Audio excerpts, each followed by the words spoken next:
Cabinet sub కమిటీతో CM Revanth Reddy సమావేశం నిర్వహించారు. గృహజ్యోతి 500కు గ్యాస్ సిలిండర్ పథకాలపై సచివాలయంలో సమీక్ష చేస్తున్నారు. ఈ సమీక్షలో ఉప ముఖ్యమంత్రి భట్టి విక్రమార్క, మంత్రులు ఉత్తమ్ కుమార్ రెడ్డి, శ్రీధర్ బాబు, పొంగులేటి శ్రీనివాస్ రెడ్డి, సంబంధిత శాఖల ఉన్నతాధికారులు పాల్గొన్నారు.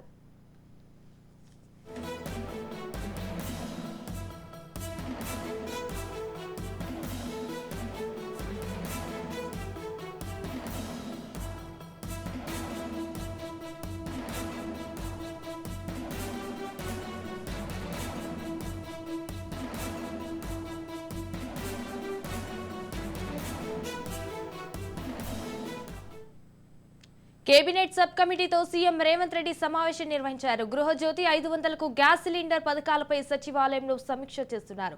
అయితే ఈ సమీక్షలో ఉప ముఖ్యమంత్రి భట్టి విక్రమార్క, మంత్రులు ఉత్తమ్ కుమార్ రెడ్డి, శ్రీధర్ బాబు, పొంగులేటి శ్రీనివాస్ రెడ్డి, సంబంధిత శాఖల ఉన్నతాధికారులు పాల్గొన్నారు.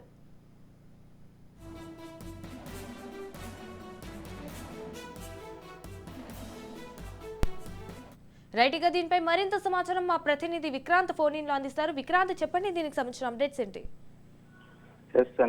మొత్తానికి గృహజ్యోతి 500 రూపాయలకు గ్యాస్ సిలిండర్ పథకాల అమలుపై కూడా సచివాలయంలో ముఖ్యమంత్రి రేవంత్ రెడ్డి అధ్యక్షతన కూడా కేబినెట్ సబ్ కమిటీతో సమీక్షా సమావేశం దాదాపు 2 గంటల పాటు కూడా సాగింది. ఈ సమావేశానికి ఉప ముఖ్యమంత్రి భట్టి విక్రమార్కతో పాటు మంత్రులు ఉత్తమ్ కుమార్ రెడ్డి, శ్రీధర్ బాబు, పొంగులేటి శ్రీనివాస్ రెడ్డి, అదేవిధంగా ఈ సంబంధిత శాఖలకు సంబంధించి ఉన్నతాధికారులు కూడా ఈ సమావేశంలో పాల్గొన్నారు.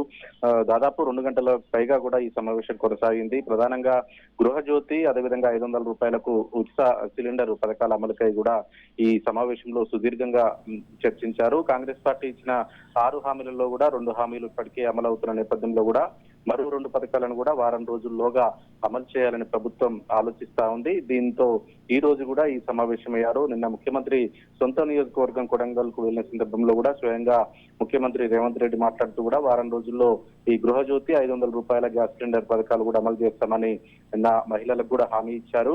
వీటికి సంబంధించిన విధి విధానాలను చర్చిస్తున్నారు. మరోవైపు ఈ పథకాల ద్వారా కూడా ఎంతమంది లబ్ధి పొందుతారు, ఈ పథకాలు అమలుకు ఎలాంటి షరతులు పెట్టాలనే ఆలోచనలు మంత్రివర్గ సబ్ కమిటీ కూడా ఒక నిర్ణయం తీసుకున్నట్లు తెలుస్తా ఉంది. మరి కాసేపట్లో కూడా దీనిపై ఒక స్పష్టత వచ్చే అవకాశం ఉంది. ఈ నెల నుంచే ఈ 2 పథకాల మొదలు పెట్టాలని కూడా ప్రభుత్వం సిద్ధంగా ఉంది. మరోవైపు 100 రోజుల్లోనే ఈ అభయహస్తం హామీలు కూడా నెరవేరుస్తామని కాంగ్రెస్ పార్టీ ప్రజలకు హామీ ఇచ్చిన నేపథ్యంలో కూడా ఈ పథకాలు అమలు చేసే అవకాశం కనిపిస్తా ఉంది. దీనికి సంబంధించే దాదాపు 2.5 గంటల పాటు సాగిన ఈ సబ్ కమిటీ సమావేశంలో కూడా ఒక కొలిక్కి వచ్చినట్టు తెలుస్తా ఉంది. ఈ నెల నుంచే ఈ గృహజ్యోతి కావచ్చు, గృహజ్యోతి కింద ప్రతి పేదవారికి కూడా ప్రతి ఇంటికి 200 యూనిట్ల ఉచిత విద్యుత్ ఇవ్వాలని కాంగ్రెస్ ప్రభుత్వం ఆలోచిస్తా ఉంది. అదేవిధంగా 500 రూపాయలకే గ్యాస్ సిలిండర్ అందజేయాలనేది ఆలోచిస్తా ఉంది. దీంట్లో 500కు ఇచ్చే ఈ గ్యాస్ సిలిండర్లు ఏడాదికి ఏమైనా లిమిట్ పెట్టాలా, 6 సిలిండర్ల వరకే ఈ 500 రూపాయలు అనేది లిమిట్ పెట్టాలా అనే ఆలోచనలో ఉన్నారు.